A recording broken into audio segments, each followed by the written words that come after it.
Hare Krishna. Why do bad things happen to good people? So this is a very long answer, but I'm going to keep it very short. But essentially we're talking about how we define the word good and how we define the word bad. How do we define it, and our concept of the word good and bad. So I'm very briefly give you one example to begin with, and that is of Kunti Devi in the Srimad Bhagavatam. So according to Guru Sadhana Shastra, we see that Kunti Devi was actually Krishna's aunt. She was a very, very good person. She had all the spiritual qualities. She was very close to Krishna.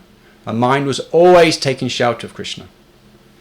So in one sense she was a perfect personality, and she was a lady, so she required protection also of a male figure.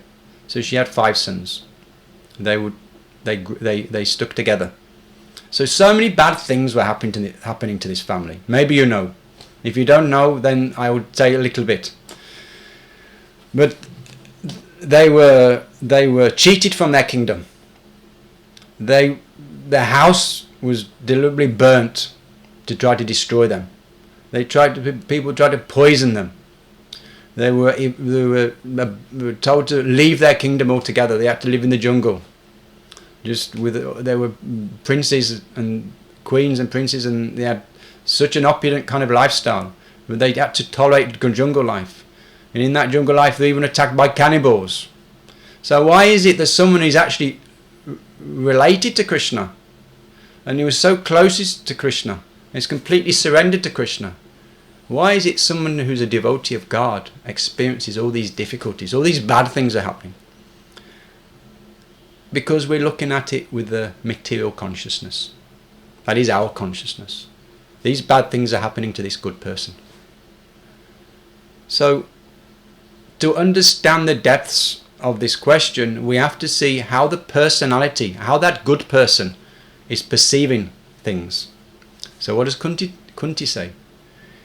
Queen Kunti says to Krishna, "Oh Krishna, please let these calamities happen over and over again. Let more bad things happen." Why is that?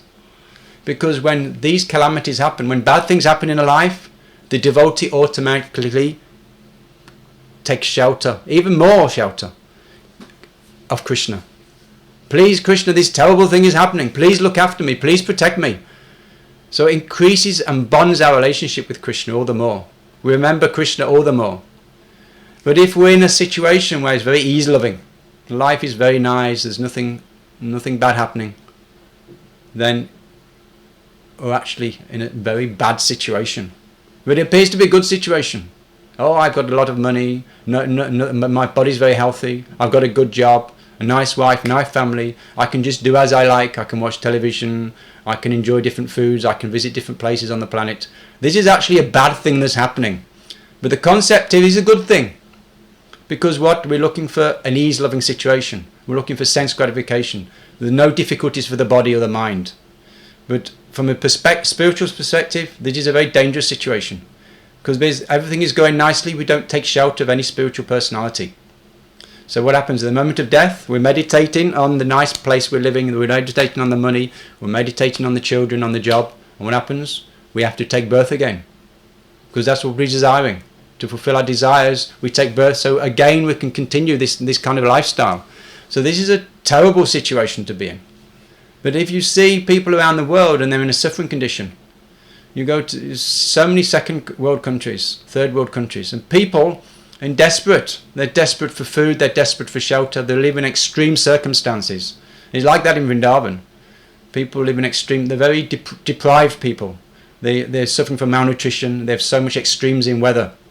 But what do? All these situations, they're taking shelter of Krishna all the time. You see people, they wake up in the morning, they're offering their puja, they go to work and they offer puja to all their different facility, their computer they offer puja to. They're offering their puja to the other machine, the water machine, everything they're offering puja, then taking shelter of Krishna. Please all the devotees, please Krishna, please look after this machinery, please look after this building, please look after this day. We take complete shelter, so everything goes nicely. And if something goes wrong, they take even more shelter.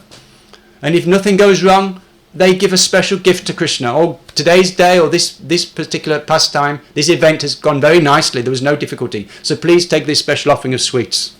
This is the nature of reciprocation. So when bad things happen to you, it's an opportunity to take shelter of Krishna.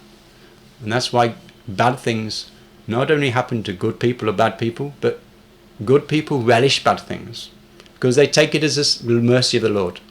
Good things or bad things happens, it's all the Lord's mercy. Hare Krishna.